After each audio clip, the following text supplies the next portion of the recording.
Living Local Carolina with Katie Turner. Local trends, shopping, dining, and more. This is Living Local Carolina. So for the history of Burgess Community Garden, Unity Myrtle Beach purchased this land in 2018. We began to do small improvements as we could because we still had our old church building in Surfside. And we paid off the mortgage here in 2021 and started meeting out here more regularly 2021, and now we meet out here every Sunday for our 11 a.m. Sunday services. We thought about doing raised beds just for our community and for the health and well-being of our community. And then it wasn't long before we realized if we're going to grow food, let's grow food for the community. And with Daryl and Alexander at the helm of our community outreach team, she began to contact organizations, people in the community like the Boys and Girls Club who could be a part of this.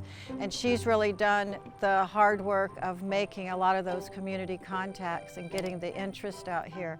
It's really enlivened our community. People love working outdoors and getting their hands in the dirt and the idea of growing good, healthy food. So that became Burgess Community Gardens at Unity Myrtle Beach. The inspiration for the garden, again, was to be a part of a solution regarding the food shortages in this area. That there are people still going to bed hungry and people still eating food that's not so healthy. So the idea of growing good, healthy food and getting it into the hands of families who really need it. Who does the garden benefit? So something that a lot of us on the Grand Strand don't understand is a lot of families still go to bed hungry. A lot of children in our community are sent home with backpacks for the weekend filled with food items so they won't be hungry over the weekend. It's that close for food deprivation. So we want our produce to get to the people who need it, who can benefit from good, healthy food. We are the main team. We manage the garden. Daryl and Alexander, me, and Ken Lennon, and the main work that has been done so far has been Ken with some really good volunteers. And the volunteers can come when they can, depending on many things. Ken is here a lot. We have, our main core of wonderful people in service, and Ken is one of them. And we need more. Everybody is invited to come out and get their hands in the dirt. How can people get involved? There's several ways that people can get involved.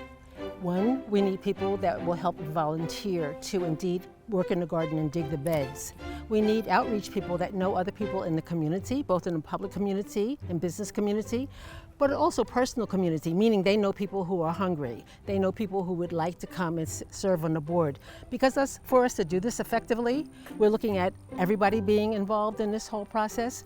Of course, we need supplies. We need a master gardener, because although Ken is my master gardener, he keeps on telling me he's a help. So we really could use a master gardener that can help guide us through this whole process. And we need financial donations as well as we need supplies.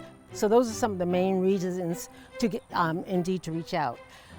The other piece is you can always call me at 214-926-6916. You'll be able to reach me, reach us, and we'll be able to help you find your way in terms of how you would like to serve. How can people contribute? You can mail a check to Unity Myrtle Beach at 6173 Salem Road, Myrtle Beach, South Carolina, 29588. Or you can email your questions to Burgess Community Gardens at gmail.com. Other ways that people can contribute. We will in future be building a deer fence around the raised beds. We'll be building a garden shed over here by the raised beds. So people who have skills or they want to write a check, they want to come out and help build it, all of that that's on the list of things to do coming up.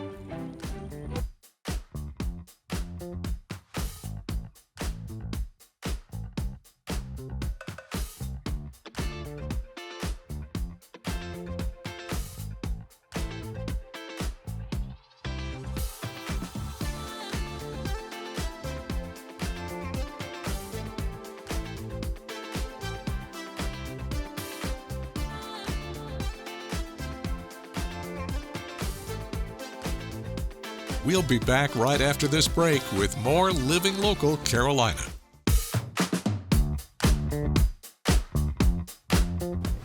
Welcome back to Living Local Carolina. Today I'm joined by Dr. Anthony Thompson. How are you doing? Doing quite well, Katie, and yourself? I'm doing wonderful. You know, our goal is, first of all, we got the name came from Ephesians, 2nd chapter. And this is a group of a lot of different people in Charleston, leaders in Charleston. Yes. Tell me about your board. Yes, well, my board consists, very diverse board. Has to be. You know, we have young people, white, black, Latino, you know, and everybody's denomination is completely different. Yeah. You know, Catholics, Reformed Episcopalians, Baptists. I mean, and so it's very diverse for a purpose, you know, because, you know, we're trying to promote what Christ already did. More or less promote, we're trying to perpetuate what he already did. And that is by the grace of God to encourage people through acts of forgiveness, repentance, and reconciliation, okay, to destroy those barriers that divide us, that hostility that divide us. Like I said, that can be a number of things, you know. And it's not just for one particular thing, but it can be a number of things so that we can come together as one family, you know, the way it was intended to be. And so that's where we start. And you were able to do this on a really big scale. Yeah. Whenever you had that event. Yeah, when we had the event, oh, that took a lot of work. I'm sure. I mean, lots of planning. Yeah. I mean, even getting the organization together just to come as one. We didn't just do it right away. When I came back, this incident with George Floyd occurred. But to our surprise, the people in Charleston protested. You know, it's like, wow, I mean, they really they tore downtown up. They're mostly young people. And so we were shocked, we were surprised. And so there's a pastor named Reverend Zalik, who's the senior pastor at St. Michael's. And he and I have been doing some Lent season services together with other churches. So he called me up and said, you know, we need to do something to try to, you know, put some damper on what happened last night and let people know, you know, we're one. Well, good morning, everybody, and welcome back to Living Local Carolina. My goodness, this is my office for today. I'm out here with Coach Goody. What's up? How are you? You are in my world, yeah. Doesn't it feel awesome? Check it out. What a day. We're going to play some volleyball in the sand, a little beach volleyball. Are you ready? I am kind of ready.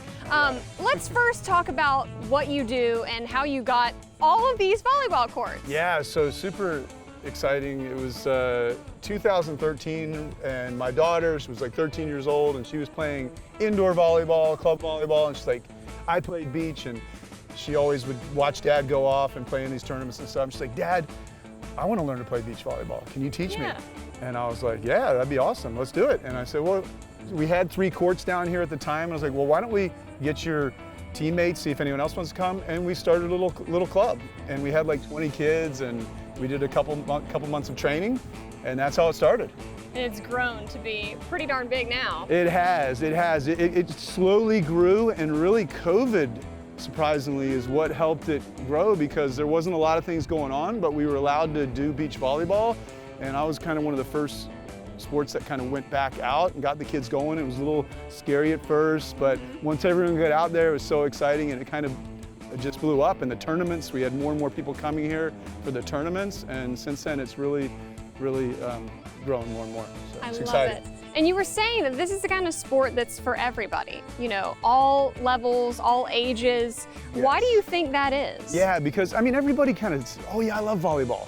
You know, they remember in PE playing, and maybe they had 4 on one side, or maybe they had 8, right? So it just kind of depends where you're at, whether you're out at a family picnic or whether you're a professional playing 2-on-2. You know, whether you have 10 on one side and 10 on the other, or 2-on-2. So there's a lot of flexibility, and people just want to play and have a good time. Yeah. So it's fun. Love it. So for people that might be watching this right now and are interested in playing a game or 2 or 3 or 4 or 5 or 6, how can they do that? Can they get in contact with you? Yeah. I mean, what's the deal? Yeah, so my website is I have two different, you have grandstrandsand.com, so they can reach out there. And then really, you just come out here. These courts are free to use to the public, so just come out and play. You know, you need a ball, you know, call some friends and get out here and get out and play.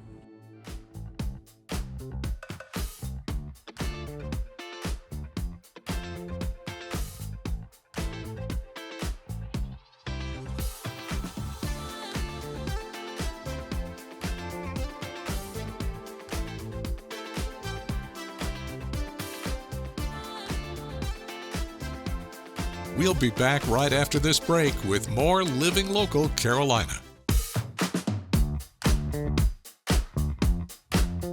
Well, we're just having some fun today at RKM Training. How you doing? I'm great. I'm so excited. Are you? You said fun. I am apprehensive, to be honest, but I am excited. You have a lot to teach me. Yes, it's normal to be nervous when we start talking about violence or someone hitting you or something like that, but what we try to do is make it digestible and a little bit fun, so it's not quite so intimidating. All right, so let's start at the beginning. You have different courses that you offer here that people can take to help them learn how to fight better? Yeah, we have self-defense courses for just the regular person who's concerned about violence in the street or something like that. We teach mixed martial arts. We have professional athletes, amateur athletes, and we teach some people who just want to learn just for personal development. All right, so week one, I show up here to take a class about self-defense. What does that look like? So the first thing I would ask you is like, what's the thing you're worried about happening the most? Like when you envision, and I hate to like drudge that up and you don't have to go super deep into it, but when you think about a person hurting you, how do they do it? Probably the head. Like punching me in the face. Punching you in the head. Perfect. I can teach you exactly what you're supposed to do if someone tries to punch you in the head. So you want to get punched in the face? Yeah. Okay, cool. So the stance, you drop your right foot back. You're right-handed? Mm-hmm. Drop your right foot back. Hands go up and out. And you are, we'll put about 100-degree bend in your arms like this, right here like this. So you are in a bit of a fighting stance without looking like you're trying to fight someone. So if people are looking, it clearly looks like this is a bad guy. This is a person who doesn't want to fight. Ah. Yeah. And so when he throws that punch, you're gonna tuck that thing. Don't turn away. Point that elbow at him like a bazooka, and slick your hair back and grab the back of your head. And we gotta eliminate all this space. So you. But yes, I don't bingo. move my head. Right? Yeah, you don't move. That's our instinct. We want to move away, but we need this block. Boom. Don't see. So don't turn.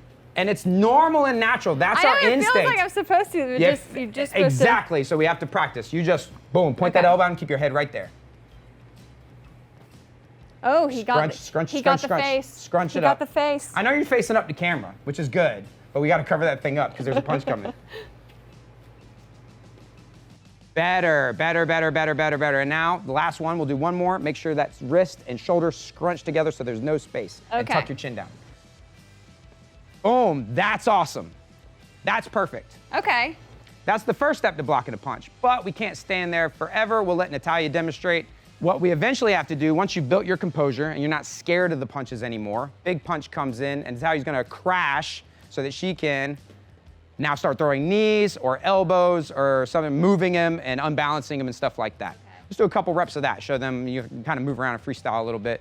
She sees that punch wind up coming, she goes forward, which again is counterintuitive. That's not our instinct to go forward. She can throw knees, you can throw some elbows in there too. Boom, elbows, big knees, and then she gets rid of him.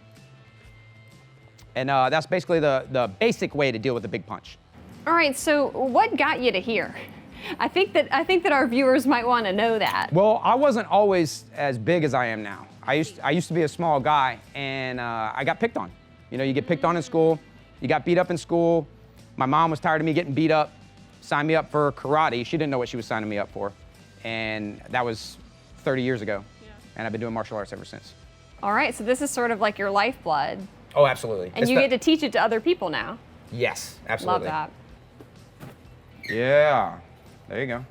Kick him again. Boom, there you go. One more time, hard as you can. That was not as hard as I could. That was ugly. That was not as hard as I could. Pick it up, chamber, and stomp him. There you go.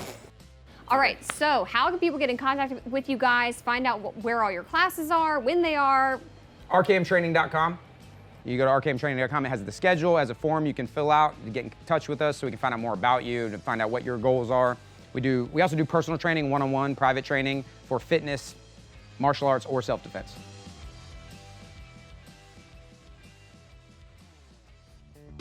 Don't forget to like our page on Facebook and follow us on Instagram and Twitter. How to use the QR code. Just open the camera app on your smartphone, iPad, or tablet. Point your device at the QR code so the QR code appears on your screen. Your device will recognize the QR code and show you a notification. Click that notification and you'll come to our website.